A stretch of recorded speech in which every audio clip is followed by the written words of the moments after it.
one. That's it. Done.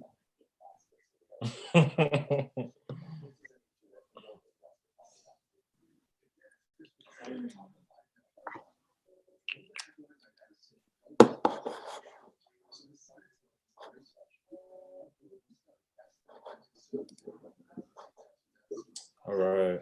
Like noise outside? Say that one more Do you time. hear any background noise or not? From you? Yeah. No. Okay, that's good. Yeah. Good. Right. All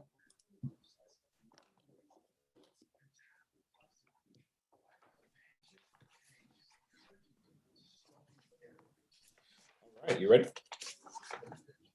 I am ready. I'm ready. Right. Can you see me or you see me like dark sometimes? Like, I think it's the sun. Maybe I need to put like the chair there like this. I can see you perfectly. Okay, fine. Yeah. All right. All right. All right. All right.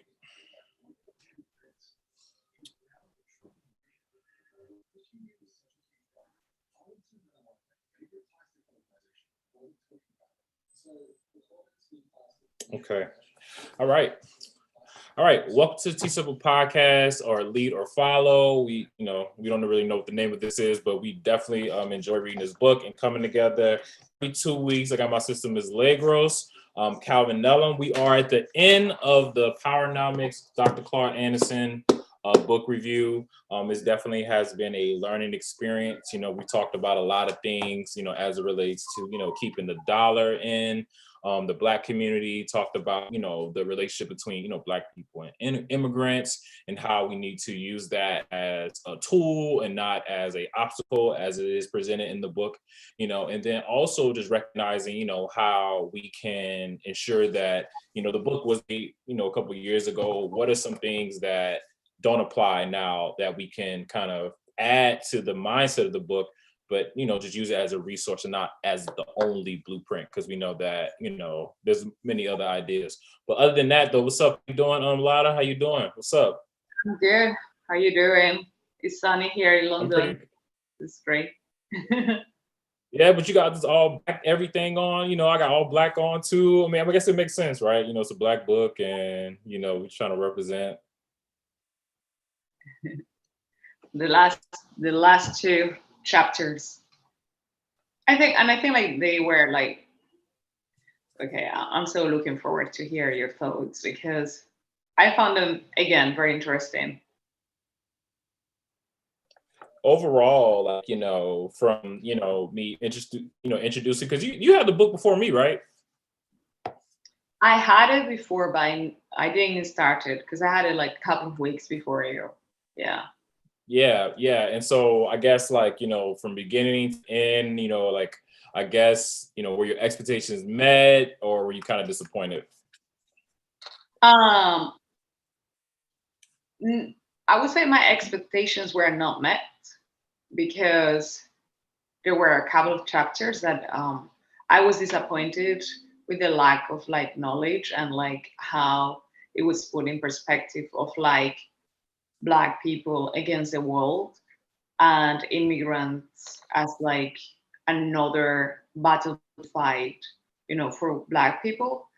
But overall, I'm satisfied with the book. I think like it provides like Yeah. a very good guidance, and I think like you always have to be critical about like the knowledge that you get, what you're going to take with you, and what is not going to be applicable.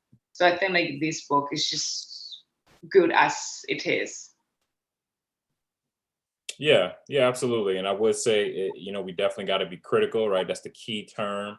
But I just want to kind of just talk about, just experience I had, which is kind of like not the book, but just kind of like the mindset of what this book can produce if you don't read it to this entirety. I learned from a pastor of mine was that when you misread the Bible, right, and you preach the word, you can actually cause more harm than good, because you don't really understand, what it's actually saying. And that's how you get like false prophets. That's how you get, people that do the oppression Olympics. That's when you get people, who they have a great voice, but they don't have a country because it's not rooted in love. And I don't know if you heard about the anti-Asian bill that was passed in the U.S. due to the recent, recent hate violence against Asian Americans. Anti-Asian or Asian hate. Thank you. Right. So anti-Asian hate bill. I didn't hear about the bill passing. I knew that it was something happening, but I didn't see what happened, what exactly they passed. Yeah, so it got passed overwhelmingly 94-1. It was very bipartisan, and it's just due to the increase in 150% of anti-Asian hate crimes have been happening. An elderly woman was beat up by this guy.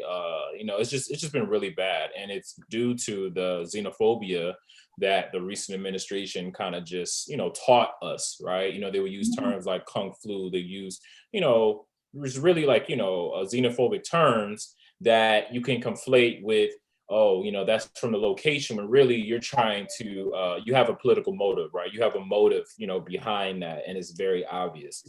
And due to that, a lot of hate crimes happen. And just really having a conversation on Clubhouse with some people, it's really asking for empathy, not really for them to support it. We talked about, how as African people of the diaspora, we have been, neglected, and that neglection has caused jadedness, right? And a mistrust, and not just a mistrust in the system, but a mistrust in our neighbors, right? So much that we treat our quote unquote allies or quote unquote neighbors as the enemy, and we just proceed in that ignorance. And pretty much they just didn't support the bill because they didn't care. A lot of excuses were, there's been shots going on in my neighborhood all day and they don't care about it. Black people been dying all day. And then the question turned into, what's one specific thing that the government has done, for people? And, I was giving out, quote unquote answers, but they weren't good enough. And in the end of the day, my conclusion was that it was xenophobia, right? A lot of xenophobia. And I looked up like xenophobia and just its effects on the world. Xenophobia doesn't just affect like immigrants, it affects Black people, right? The KKK, they were proponents of that. Hitler was proponents of that. The Tutsi tribe were proponents of that. And, I started just reading this article about like the solidarity that we need to have with our immigrant allies. I read what it talks about. It says white supremacy operates intersectionally. Its power is framed through structures of capitalism, patriarchy, violence, and hatred against others. From a broad range of ethnic, national, indigenous people groups under the terms of Asian and Pacific Islanders, white supremacy is but most often taken away. And in my end conclusion of that whole argument, I just was like, you all should care about this because this is the act of white supremacy. And any bill that's anti-white supremacy, you should support that. You know what I'm saying? And you shouldn't think that if I'm pro-immigrant, that's pro-Black. And that has just been like, a theme of this book, right? And a theme that people are just carrying and they're living. So what exactly are the measures that the bill is proposing? Like, do you know anything about it? Yeah, so the bill essentially is creating like a database for where when an anti-Asian violent crime happens, then they report that. It's to make sure you put investments into those people who have been victimized by by those violent crimes. And essentially it's just to kind of just provide like a regulation. And you have to do that, right? Because the coronavirus, it's everywhere. And you have this dogma, you have these Republicans, these people who are saying these things and people believe it and they act off of it. And so you have to put something in place to ensure that white supremacy doesn't continue to grow. But, a lot of people don't see it that way.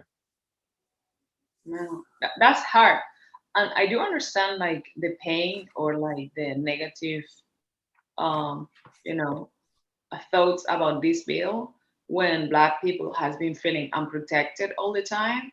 And when it is very difficult for like hate crimes being leveled like hate crimes.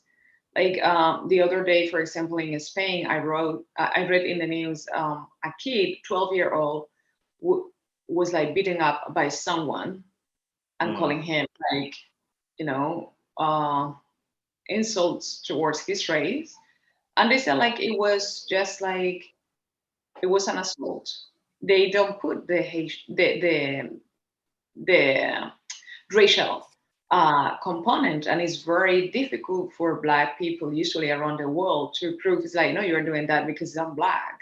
So the Right. fact that Asian people has in a very limited time being able to pass a bill, that tells about the power of that community. So I do totally understand where Black people can feel a reaction towards that bill, saying like, well, I'm not going to support that.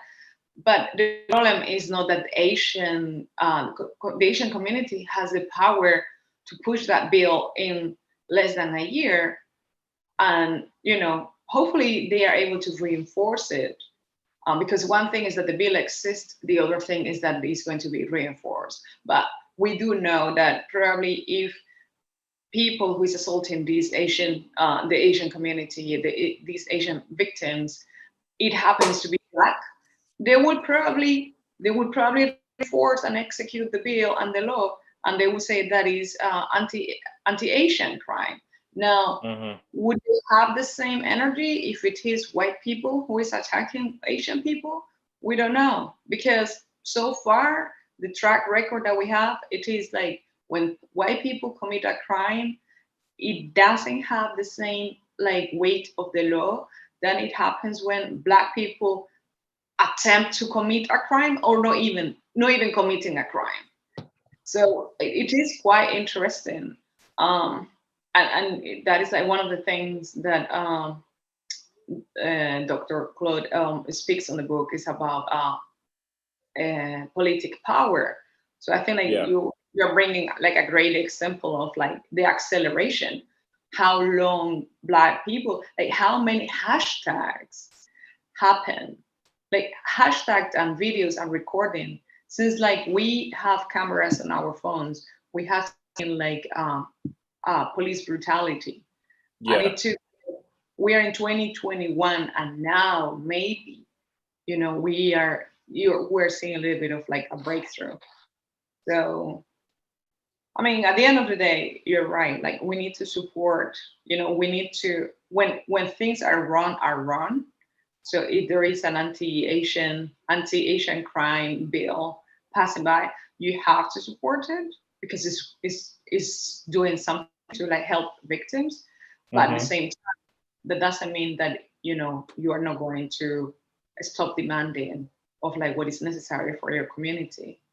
Right. Two things can be true, right? And I think we're going to get into it where he talks about it in the book. We were talking about affirmative action, Yeah. and he says, he they known that within one generation, so he's talking about the Black politicians with power, right? And essentially, he says the primary beneficiaries of affirmative action and other civil rights initiatives were well-to-do with white women, Asian and Hispanics, and at the end, as Blacks. And my interpretation of that is kind of where in the University of Michigan. University of Michigan is a very Ivy League, quote unquote, public school, and they got rid of affirmative action. They got rid of it because their parents, predominantly white parents, were suing the university because they were saying that their child's place was getting taken by my quote unquote minority, and essentially they got rid of it. And now the entire system is no longer there, right? And so that's when I feel like when we work backwards, when we say, affirmative action is only being controlled by this, right? And you don't really treat it as the value what it really is. And people believe that. And then they start legislating it and then they get rid of it. And now no one's going to be able to benefit from it because that measure's not in place. You see what I'm saying? And And so I said we have to be in solidarity with immigrants, and we can achieve political power.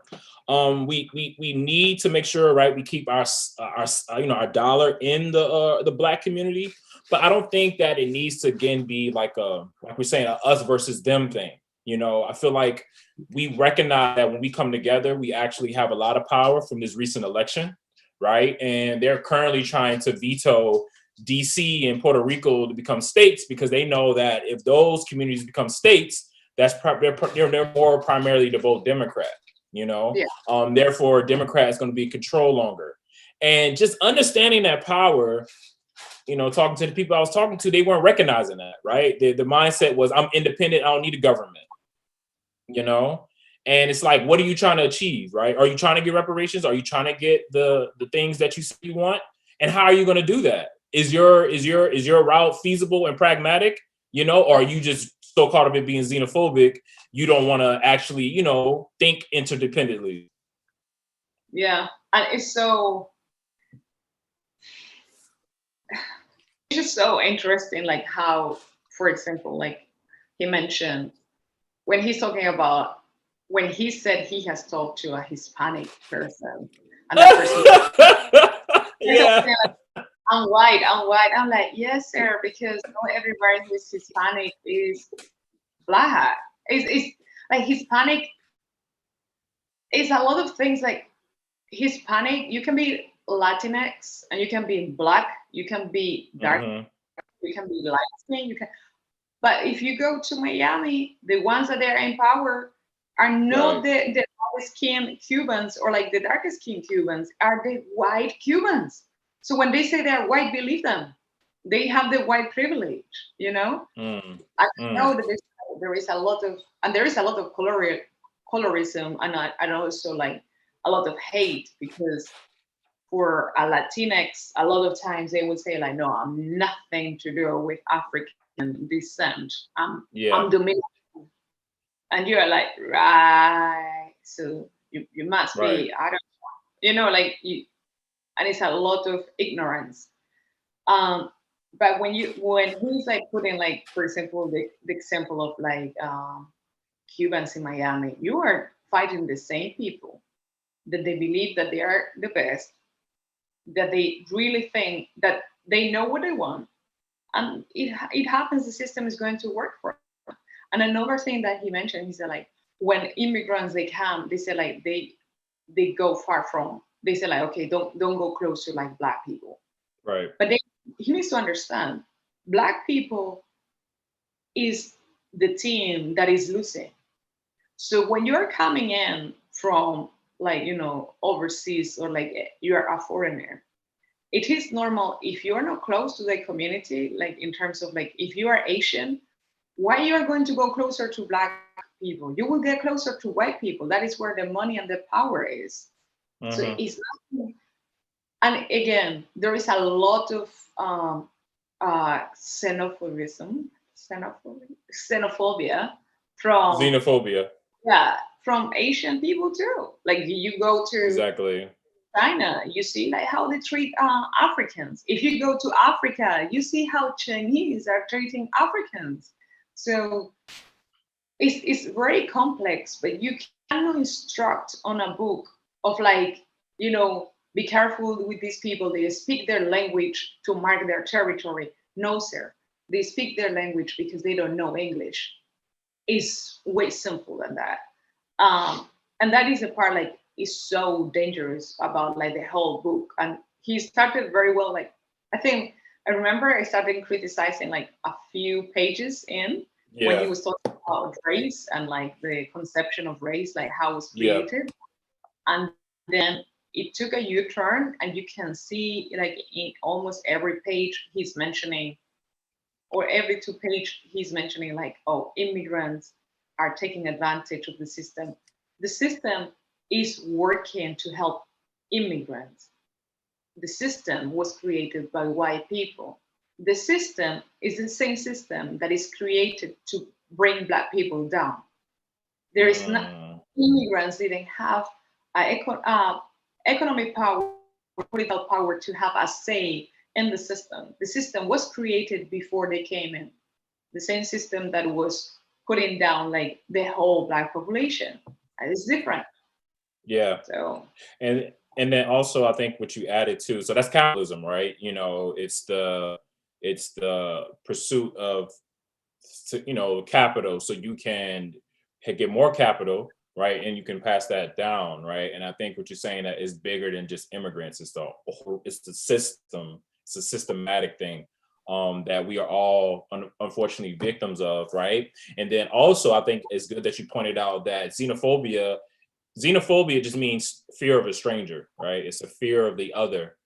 And it's cool how you pointed out how the people coming in can also be xenophobic, right? Which we can say is a byproduct of racism and white supremacy culture as well, where we are divided and conquered. And I exactly. love, yeah, No, go go on, ahead. please.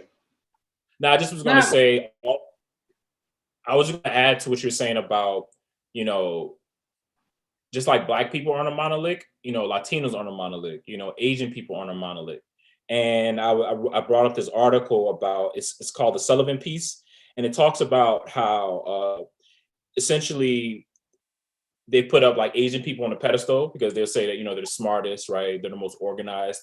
And the article is really pointing out that it's not like that always. It says that generations about a group of vast, diverse of Asian Americans rightfully raised hackle, not only inaccurate. His piece spreads the idea that Asian Americans group are monolithic, even though data of ethnic reveals a host of disparities. For example, and this is the word is Batunese Americans have higher rates of poverty than other Asian populations like Japanese Americans. And that the root of Sullivan's argument is that the idea that Blacks' failure and Asian success cannot be explained by inequities and racism, and that they are one the same. This allows a segment of white America to avoid any responsibility for addressing racism. And that goes into what you just talked about, like the system. yeah. It's just crazy. There is a book called The Immigrant, and it talks about like the story of like immigrants in London. I think it's in London or in the UK, like Yeah. different stories. And you can, uh, in that book is when I read about the silence migrants or like the silence community, and it's towards the Asian because you don't know what is happening. They manage Right. to keep it all like it's more like indoors. Like there is no. It's just like all tackling the community, I would say. But then, and one of the things that he's mentioned on the book, for example, he said like, well, Hispanics, he said like Hispanics are taking over, right, bro? Is and I don't know how he identifies like Hispanic person, but it's a lot of Black Hispanic that they're growing in terms of like community in the US. And at the same time, when he said like, yeah, Hispanics are taking over and they are taking over the jobs and all that. Sarah, this is going to happen always. It's Mm-hmm. always to happen. And it's just so hard. And then he even mentioned, he said like, but there was no the same policy towards Africans and Haitians. We know that. We know that they are Right. choosing, and it's exactly what happened here in the UK when it was Brexit. The UK Mm-hmm. had to remain like as a singular country instead of like being part of the European Union. I remember talking to one of my friends, and she was saying like, yeah, I just would like more like Australians to be able to come in, or like New Zealanders to come in, uh, talking about the Commonwealth. And I said, okay, so what about Indians and Jamaicans? And she said like, well, no. And I'm like, so you want people that look like you to have the advantage to come in, but Mm-hmm. people who don't look like you don't want them to come in. Mm-hmm. That is exactly, That's xenophobia. that xenophobia. And also, another part that they would say is like the immigration policies, for example. You would try to bring people that maybe they are more educated or the education system is similar to yours and all that. So they apply like a lot of rules. And it changes through the time. Mhm. But again, who is changing it? It's not Black people, it's not the immigrants, Right. it is people in power. They are the ones who Absolutely. are deciding. So if you want to like use the immigrant community as a Scapegoat. scapegoat, then go ahead. But it just doesn't make sense. You are creating a bigger problem. Absolutely. And you sound like you sound like a Trumper. I mean, they do though. They do though. They do sound like Trumpers. Donald Trump was talking about like, I don't want those shithole countries to come in America. I want, people like Finland, like that is xenophobia, right? And that is the reason. And then he would just like say like stuff like Kung flu and the China virus, like you have adults that are perpetuating this, and then you have Black people, right, who are also saying the exact same thing, like immigrants are the reason why we don't have jobs because of that same dogma. And it's just like, yo, y'all do not understand how y'all cross parallel. And it gets to the point where I realize they sound like Trumpers, but I don't want to say it because I know that they're going to like kick me out the clubhouse. And that's essentially what happened. I got kicked out the clubhouse because I just was saying, yeah. Wow. Yeah, that's why I told you I was heated. Those clubhouse, man. Whew. And it's so funny because I'm in page Go ahead. 192, and he Mhm. says, "Know your competitors." I'm like, okay. I mean, yeah, but no, because it is true. In terms of like, again, in the UK, they have the Asian community. It's taking like, it takes like most of the jobs and everything. They're moving faster, and then Yeah, it's white people, the Asian community, and I don't know who in the middle, and then Black like race. it's right. Mhm. And so the government was saying like, yeah, we are very diverse. Look at our cabinet because they had a lot of Asian, and I'm like, ah, so it's the minority token. You have a minority in place, and Mm, and reinforce that you are doing well. However, because you have a minority token, that doesn't mean that you are not oppressing or like marginalizing or like neglecting other communities. I mean, you can be doing wrong with your neighbor, but then neglecting your other neighbor on the left. So, and I feel like that was very mm, interesting. He he mm. he talks about that, and I agree with that. But he needs to be careful because you don't. It's just putting everybody. So it's Black people against the wall, and I think like this book is lacking of like how to find allies. How to be like Mm. how you are able like to grow with other communities. That's the Yeah, only way. yeah, That's the only. There yeah. That's has why. not been. Go ahead. No, I was saying like there has not been one thing that any Black community has been able to achieve without having the acceptance of like a white person because they are holding the power. So it's not going to work that way. And I mean, that's why I use the word pragmatic. We got to be realistic. We got to make sure we know numbers, right? And again, we were able to turn out in this recent election that everybody was watching. Everybody was watching the election, right? Because they know that what happens in America is going to dictate a lot of other factors, right? I don't know, what happened in Brazil. For Brazil, they have these high coronavirus cases because the guy is literally a right winger. He doesn't believe in masks and stuff, and now they're What's averaging almost right. They're averaging almost 300,000 cases a day, and it's in India, um, and so right, and so we have to make sure that it's about defeating white supremacy, and white supremacy is going to divide and conquer, like we talked about, right?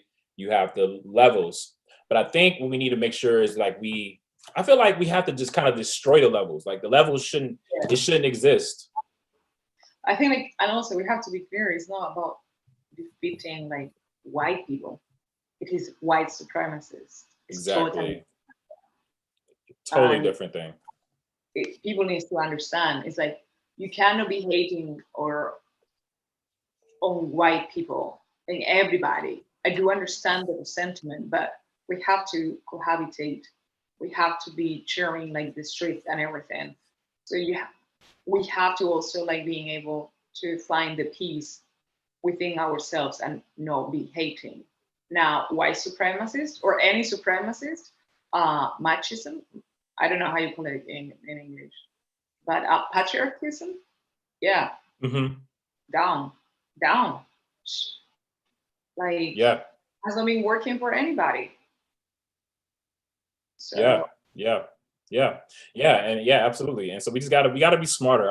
I keep saying that we gotta be smarter than this. We have to be smarter to recognize that if a anti-Asian violence bill is passed, that's a win for everybody, right? Because we had a Muslim ban, like that's and then he had to reinstitute that. Even a lot of the arguments that I was having with the people on Clubhouse, like they were like, he passed bills for transphobic people, like he did all this, and I'm like, do y'all not understand? Donald Trump was literally saying trans people can't be in the military.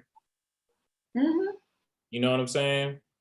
That's an act of white supremacy because there are a variety of different trans people. Trans people are monolithic too, So it's again, and then the last thing I said to him, I was like, I would challenge you to be friends with someone who is of that community, get to know them, right? Yeah. And find a human in them because that's the problem. We're not seeing them as humans, right? And we just kind of otherize them. And that is how you get the mindset of someone who can commit genocide, right? It all starts with not seeing someone as human, and then it gets taken advantage of. It is what it is. Like US are like no sin. That's why there is so much violence against women in a lot of places Right. in the world because they don't see us as someone who deserves respect or value. They see us as sexual object that we are there to serve them. Then they rape us and they beat us up because there is no empathy. There is Mm, no empathy at all. And it's exactly what you are saying. Like it can happen in any type of category. Like I was talking to one of my neighbors the other day, and he said, like, "Oh, how long have you been here in London?" And I'm like, 10 years. And he said, like, "You have such a strong accent." And I'm like, "Yeah, well, that happens when you speak more than one language." Obviously, he doesn't speak. You speak only one language. I'm like, "That's what happened." He said, like, "I don't know, but when I speak with people," he said, "when I speak to people that I speak English with an accent, I try to speak like very simple, like not eloquent, just in case they don't understand me." And he's like, "I look like a dickhead, right?" I'm like, "Yes, you do. yes, you do. You do. Yes, you do. Because you are, you have been programmed to like treat me as I am below you, so I can understand you." I said, like, sometimes I take time to speak because my vocabulary is so rich and complex in different languages that it takes time for my brain to pick the right word. But that doesn't mean I cannot communicate. And this is the kind of like Right. I spoke to him and I told him, and I know he's going to be more mindful. But when you are in your community and your community is so close, then you miss a lot of opportunities to learn, and you can become a Trump or like Ignorant. or like whatever type of ignorant just Hmm. because you move in the same circle. And Right. if you move in the same circle, you're never going to be able to learn. The exposure is so important. Absolutely. Absolutely. And that brings up Kamala Harris. So, we talked about Kamala Harris, and kind of going to like the quid pro quo. So I feel like black people, not saying that she wasn't qualified, to get the vice president, but I feel like black people, including black women, and he also talks about he says establish national political debates, right? Conventional, creating daily national prints and electric news. So I feel like shows like The Breakfast Club and Charlemagne the God, shows like Hot 97, Ebro in the Morning, shows like Roland Martin. I think about all these like pro-black news stations that when Joe Biden was running, they were explicitly saying you need a black woman to be the vice president, And I would say this book is written in 2005, and you can tell, but I would, I would say that there are people that are reading this book and doing the things that he's saying, right? But we have to understand that so many nuances. You can't just read it verbatim and think that this is just all, this is the only perspective. But before you respond, just to kind of add into what I was talking about, Kamala Harris, right? And so, she's, her people, her parents immigrated to America, right? Her mom was Indian and her dad was Jamaican, and none of her qualifications came up in the criticism. It was all about that, right? It was, Indian people, they have been connected to Hitler, and they were da da da da. And, even though, she pretends she's black, but she knows she's not really black, and she just tries to, go in and out, and then I kept responding, really, really simple answer, because I told you, like, I could say stuff, but I'm gonna get kicked out. So I don't want to say something that's gonna get me kicked out. Call me next time. I join and I disappear. But nah, you could I'm gonna be mad because they gonna kick you out. You know what I'm saying? So you won't do that. But I kept responding with really like delicate responses, like, so you don't think she can have empathy? I was like, you don't think she can have empathy? You don't think that this Asian black woman who went to a historically black college, who was raised by a single mother, who had a black father, who, you know what I'm saying, who pledged in an all-black sorority, the most famous, AKA, you're not telling me she can't be empathetic, at least be empathetic? The answer was no, and I'm gonna let you respond. I just want to say just one last thing. And then I talked about Joe Biden, because they were saying, Joe Biden, he pushed the crime bill, da, da, da, he was a part of the segregation in the 60s, da, da, da, da. And I was saying, okay, right? And he admitted to that, right? He said that was a mistake. And the best thing he could have done was let a woman who was affected by those bills become vice president. And that lady's Kamala Harris, right? So he's showing, like, yeah, I'm learning from my mistakes. That's way better than the polar opposite. But I want to hear your thoughts on that. That's so interesting. First of all, Biden, we know, if he didn't took Kamala Harris, probably maybe there would have been another 4 years of Trump, because the black community wouldn't go with it. Yeah. So he needed that. He needed the whole country needed that. The whole country needed that community. It wasn't for him to win. Matter of fact, he could have lost and he will continue living his best life. But the whole country needed that combination. That wasn't like he needed. No, that's right.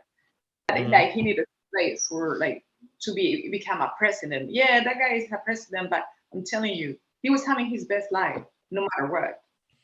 The rest of the world, we were like in distress, major distress. And the second thing is, like, Joe Biden passed away, God willing, it doesn't happen in the next 5-6 years. His life is done. We will be the ones who have to, to survive to not only Trump, but the next Trump that is to be in power. And also not only Trump, but the senators from different states that they are this or worst. Like, for example, what is happening in Georgia with the voting bill. So we have that. Then it's so amazing that people is hating so much, and the. Okay, one second. Yeah, go ahead. When we said Black is not a monolith, it's not. Black is a term that we use and we choose to use, and people from different places around the world can identify themselves as Black. There are a couple of components that you have to have in order to be a Black person that the society agrees, the society and the community where you live. But I mentioned before, I consider a Black person in Spain. Here I'm considered a mixed race. In the States, it really depends with who I am, So these people are telling someone you are not Black. They should look at themselves in the mirror, go and do a DNA test. Are you 100% African? Yeah. Yeah. And if you're African, from where? Mm. Because not everybody who lives in Africa is black. There is a lot of people that is in Africa right now, and they don't. They have like other nationalities. They are mixed as Right. well. Right. So take a seat and take a seat. No, you cannot go ahead and just like judging like Kamala Harris. Okay, you are not black enough. Why? What she has to do to be black enough? Or you have to have like two black parents. Kamala Harris' mom doesn't look to me like a white Indian. My mom is Mm-hmm. white Spaniard, Mm-hmm. and it still is different from like being white British or like Right. white. It's like it's so much into it. Now you are Yeah. telling me that she's not capable to have like empathy. Come on, man.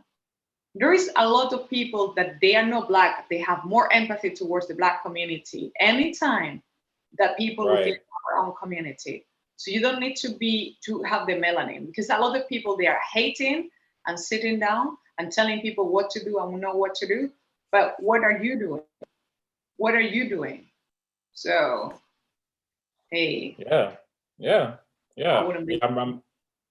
Yeah, I'm happy you are just as as as pissed as I was, but I always Yeah, keep it respectful. I never disrespect anybody because I know the facts, and I know that I operate out of truth, and even if I am wrong, I will admit that I'm wrong and apologize, and that's the key. But I think this book is missing Pan-Africanism. I think that if, Pan-Africanism, like just the philosophy of it, and kind of like what you're talking about, just like having someone who is an immigrant and getting their perspective. I feel like this book is missing that, because instead of it being like black people versus everybody, when it should be like everybody versus white supremacy. And we do need economics. We do need to make sure our dollars in. We do need to make sure in solidarity with our immigrant allies. And if they don't want to be allies, then we need to address that accordingly. But that doesn't mean that all immigrants are like that. You but know, I don't agree 100% with Pan Africanism, because it's very difficult to incorporate when you have people from, we said Africa is 52 countries. mhm. Brazil is the place where there is more people from African descent outside Africa. Then you have everybody's speaking one language, different religion, different culture, different history. The only thing that we all have in common, it is that we have been affected by white supremacists. But that component is not enough to bring everyone who is black in the same table. It's Mm. not easy to stick everybody together, because you see, when we talk about white people, we also are falling into generalizing, because white Yeah. people in the US, they can be like white Jewish, they can be like Mhm. white Eastern European, they can be Yeah. white Latinx, and they don't speak the same language, they don't have the same religion, they don't really come together Mm. because they are affected differently. So Mm. I think we have to be more realistic. It is more about blackness, and our struggle that it creates the bond, than actually our history or culture, because it's so diverse. African American has been outside Africa for the last 400 years. We still have a lot of things in common, but it's still hard to like bring everybody together as a power, I would say. And when I say Pan-Africanism, I do mean in terms of the struggle and solidarity with that. But I do understand what you mean, just like it definitely is hard. But that's what I do mean. I mean by like connected, not just because you're black or you're from the African diaspora, but more because you relate to the struggle. Um, and he actually mentions it in the book about Dr. King and how they were accepting immigrants. And Dr. King said, they are, they're quote unquote poor people, right? Or people that are coming, from not even that poor people, but just people that are coming in, with their own struggles. And he said that a lot of the black representatives carry that. And he said that's why we're in the position that we're in today. But obviously, we talked about that earlier, that it's more than just that. And I think Dr. King's mindset was right. Because look at what we have now, right? We have an Asian American vice president, and who's to say, like, if Dr. King didn't think like that, the other leaders wouldn't have, I don't know. I'm just putting two things together. I don't know. Yeah, I think like hip hop has done more without like having to say Pan-Africanism. Hip hop has done more in terms of like bringing everybody together, or the youth, than actually Yes.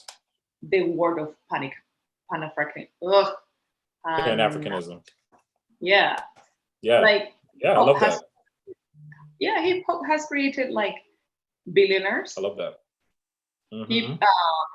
The Revolt TV has been created just because P Diddy created yes, it. P Diddy. Yeah. Yes, P Diddy. The Breakfast Club, it is also rooted on that. So there is like so many things that is creating through that culture. Yeah. And I think it's very easy for us to maintain that, and I'm very happy that we, like, so far right now, we have that. We didn't have that like when this back in the day. In 2005, we didn't have that. So now we're like, we can tell, we made it. It wasn't as conscious at all. That the music was not that conscious. I got a song I want you to look up to. It's Young Jeezy. You know who Young Jeezy is? No. So write down this Young Jeezy, and I want you to look up the song "My President Is Black." Okay. And when that song came out, that's when Barack Obama, got elected. Like right after. Nas is on that song too, and just kind of like I remember Jay-Z, because I was so pissed, like just literally talking to people that look like me, and they literally, ostracized me because I had a different, viewpoint. And I looked up this Jay-Z because I listen to people who talk up their quote unquote opposition or the enemies, and they talk about how they, prevail through them. And Jay-Z, he said it's a song. You can write this song down too. It's called What We Talking About by Jay-Z, Blueprint 3. And he has this line. He says, you can come with me in the White House, get your suit up. You stuck on being hardcore, I chuck the deuce up. Right. And essentially he's talking about, and that song came out right when Barack Obama was coming. He campaigned for him. You know what I'm saying? He had like Beyonce campaign, so like, I'm just kind of reiterating what you're saying about the power of hip hop and how it has influence. When I heard that line, I was like, yeah, that makes perfect sense. Like, you stuck on being hardcore, but I'm trying to get us to the White House so we can, get power. Now Jay-Z is he's an owner, right? He's on the verge of becoming an owner. He's a billionaire now, and he's funding, he's doing a lot of stuff. But I'm just trying to pretty much say what you just said. Yeah. He's funny. Absolutely. We have like Wyclef Jean from the Fugees. He had a lot of like songs, and now Dave Chappelle has a new podcast with Yassine Bane. It's Mos Def. Mos Def. So things are popping, and no one is going to like tone it down. People is just like showing, like, we can talk about it. We should be talking about it. We should like grow from it. But things are getting, I think now looking back, I think like we have done, and that is like one of the things Barack Obama said on the interview with the Breakfast Club. He was saying like, not in my lifetime, we are moving faster than we think we are. We're still like struggling with a lot of things, but we definitely are achieving more in the last 40 years that we achieved in the last 150. Yes. So we're out there, and a lot of things that he mentioned, Dr. Anderson, which some of them, like, I believe, like political action step 7 blocked votes upon quid pro quo agreements, that it was something that it was demanded. Maybe Charlemagne, like, he actually like read the book before, and he was He like did. saying what we have to do. Yeah. He did. He did. He did. I thought the exact same thing when I read that. Because oh man, go ahead. I saw the interview and I didn't know. So I don't think he mentioned that. I saw he was like interviewing him. But now when I saw it, I'm like, no, this is taken exactly from the book. And I was very happy to see that something could be applicable. Yeah, applied. Yeah, I was very happy to hear it too. And now, right, it talks about reparations, right? I think it's like at the end, but that's very possible. In North Carolina, they approved reparations for a certain county, and they just had reparations hearings like 2 weeks ago. This is like the third reparation hearing, and so I was telling them, the question was, what has America done specifically for Black people, right? And I don't feel like that's a fair question, because they've done something, but it has not been sufficient, right? It has not been enough. And I'm not saying that it hasn't been enough, but there has been progress, right? And I said reparations hearing, right? I said, like, literally, we have the potential, if you have a case, right? Like the Indians has a case, because he used that and he compared the two, right? If you're in Detroit, if you're in New York, if you're in Chicago, if you're in New Orleans, right? You're in Philly, you're in LA, right? Where's originally a huge predominant, people, African people, right? You have a case where you can possibly get reparations, that's a possibility now. But you can't just say fuck politics and think that you're gonna get reparations.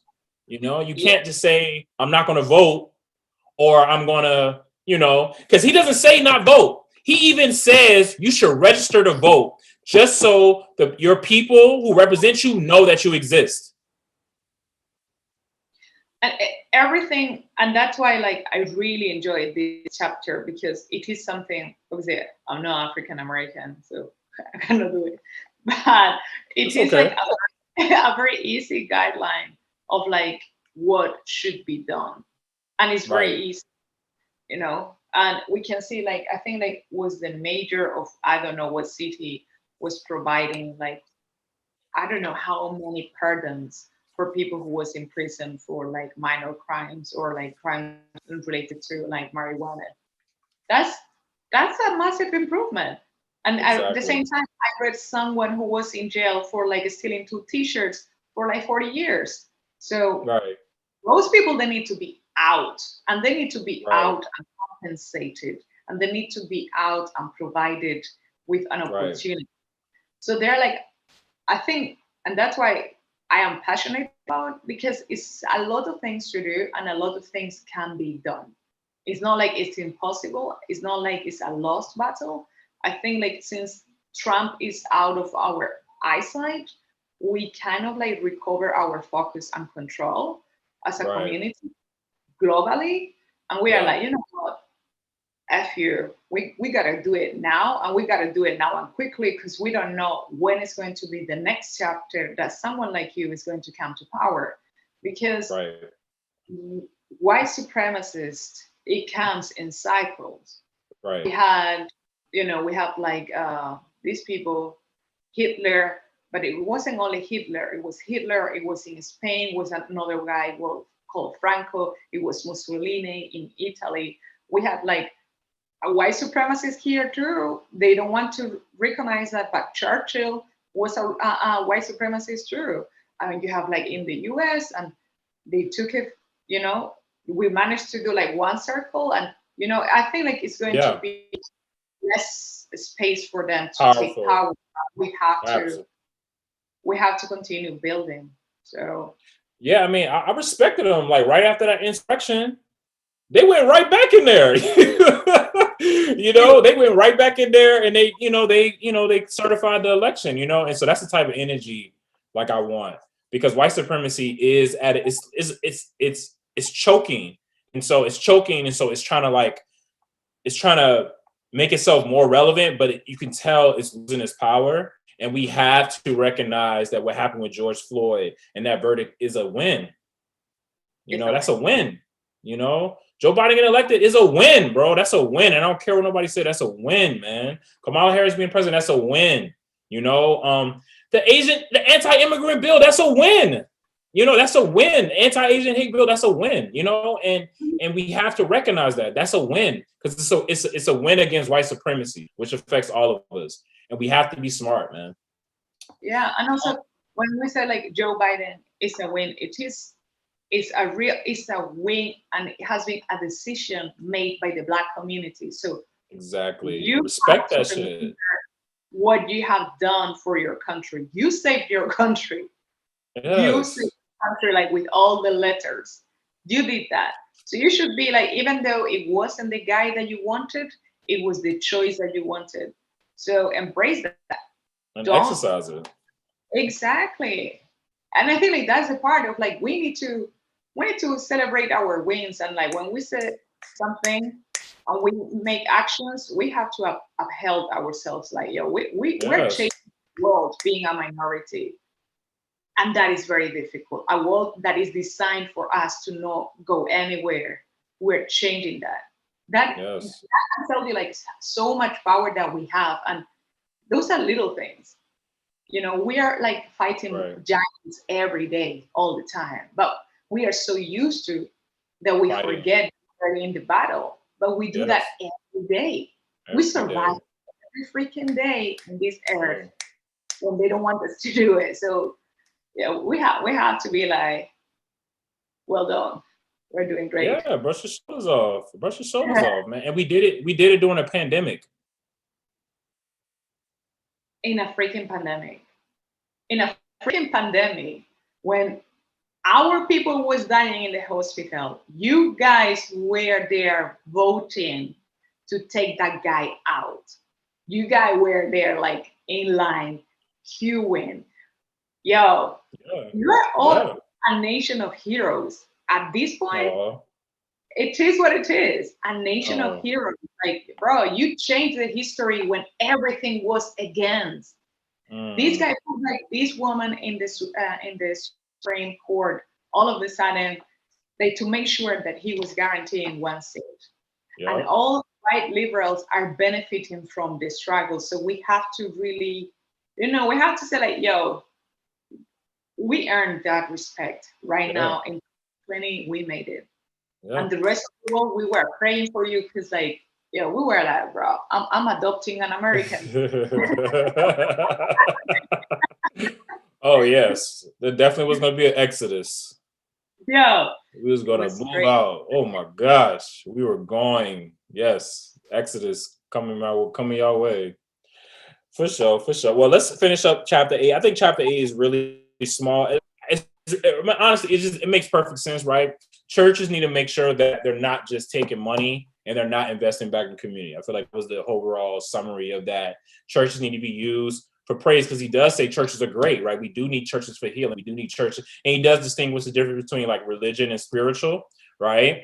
And how that spirituality is that's how we won, right? Our spiritual, our faith. And that conversation I was having with my brothers and sisters, I love them so much. I just want to say that I love y'all. But I question their faith. I was like, do you have faith? Like, do you have faith? Like, is your jadedness above your faith? Right. And, I don't think they could have answered that. Right. Because, we understand why we jaded, but we have to have faith. Our spirit, that's what keeps us alive. That's what got us through slavery, when we were literally told not to read, but we sneaked behind the doors and still read. And then once slavery was abolished, 7 years later, we had the largest acquisition of literacy, Black people, because of our self-determination, because of our faith, right? That it was going to be a better day, right? And then now, it's, but yeah, so yeah. Yeah.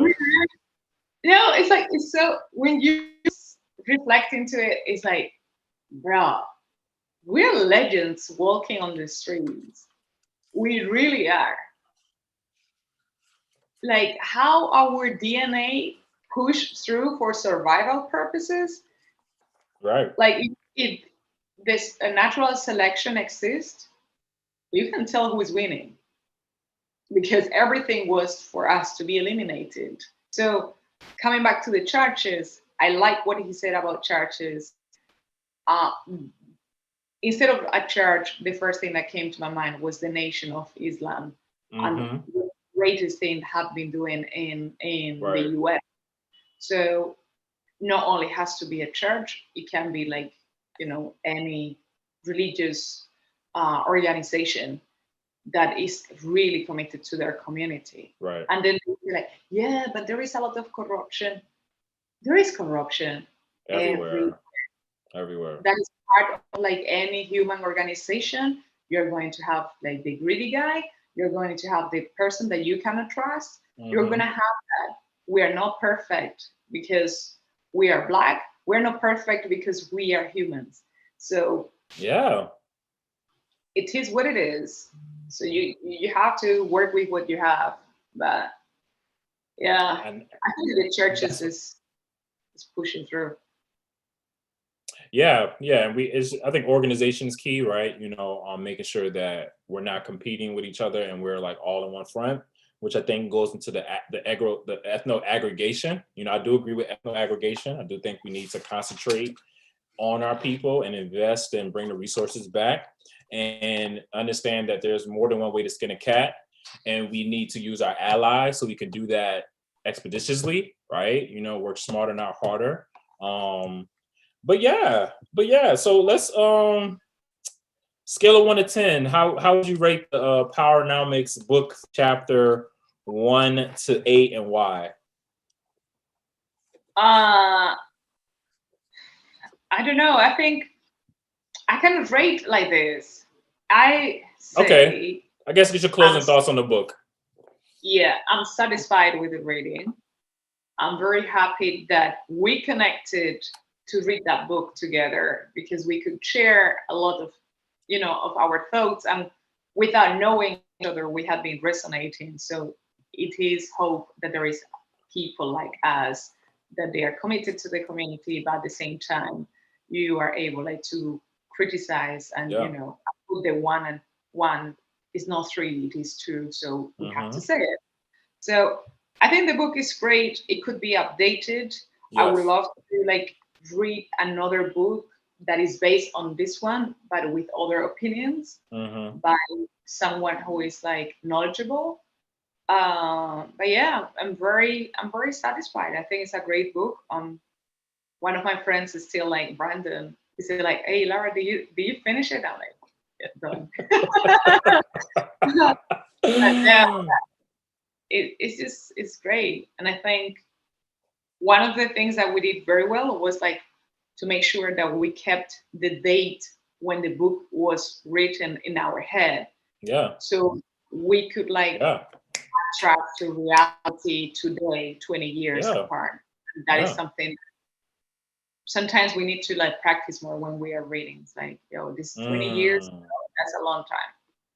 That's a long time. I love it. I love it. I love that. I love that. I love that. I was talking to a bunch of scientists about, what can high school teachers do to prepare the generation to be more critical thinkers. So when we have another pandemic, we're more prepared, right? We're more respectful and science literate.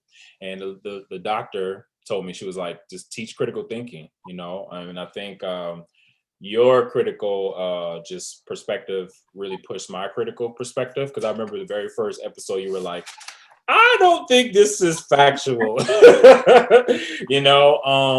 And like you said, we don't, excuse me, we're not, I won't say we're not trained, but I don't think we are taught to like, well, I just proved my point. Right? We're not taught to critically think, especially things that we read, especially things that we agree with as well. We don't really, we're not as critical sometimes. And I would say that you should always be critical of everything you read, always have different resources. This is a great book, but this is nothing's new under the sun. You know what I'm saying? Like what he talked about, I'm sure another brother man talked about 20 years ago, and he or she talked about another 20 years ago, right? But that update is important and understanding the context, so you don't use the words, right? Because if you don't understand the context, you're gonna be saying stuff that you're gonna be saying black people need to, open up sweatshops and, they need to have these businesses. And you're like, bro, we in an economy where the internet is running everything. How's that work? So like just keeping in perspective and understanding what's realistic, what's feasible, and what's a possibility. I think is really key. And the criticality, got to have a high criticality, like Dr. Gholdy Muhammad says, when you're reading everything. But this was great. It's great. Oh, I'm sad. It's done. Yeah, it's done. Yeah, it's done. Yeah, we did it. We did it. So the question is, what's the next book, or do you want to take a break?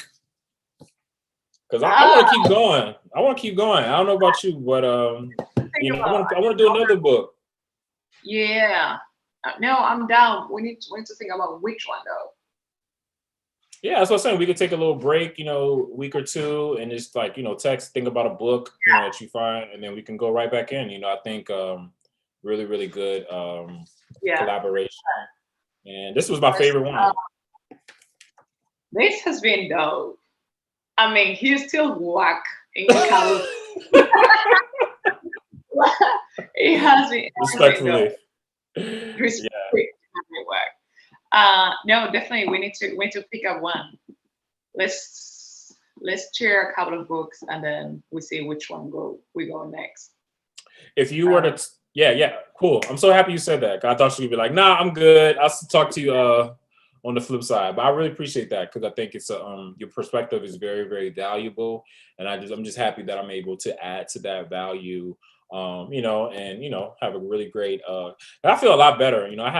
This whole week I've been really like I was pissed, I was mad because I was like, damn, I thought we were peoples, and it's because I think differently, you don't treat me like this, but it is what it is. You gotta educate people. And I think what you talked about, just like no one's a monolith, right? And these social constructs that we believe in are just that. And it's always something deeper. And if you establish that relationship, like I did with you, I'm able to learn so much more. But when we just so stuck up in, just not treating people like humans that are different from us, we, fall victim to ignorance. And I'm really happy that I wasn't able to be ignorant this time. So absolutely. Like people was like doing like a mirror conversation. It's like I say that, you repeat the same, and it's like it doesn't it recycle the same thought. And I think we have to really move away from that. And I'm particular being more mindful, like trying to have like I have a quite diverse network, but I just want to be consistent on that. Absolutely. We have to, otherwise we won't be able to grow to our like fully, like, fullest potential. And Malcolm X did that. Which is Fred Hampton, Fred Hampton, he did that, and he was 19, 21, whatever. So yeah, when he died, but he probably was 19 when he was doing that. Yeah, he organized everyone, all within one front. And I actually had a clubhouse yesterday. It was like 50 people in there, and the conversation was like, how do we unite, non-BIPOC and BIPOC clubhouse rooms together?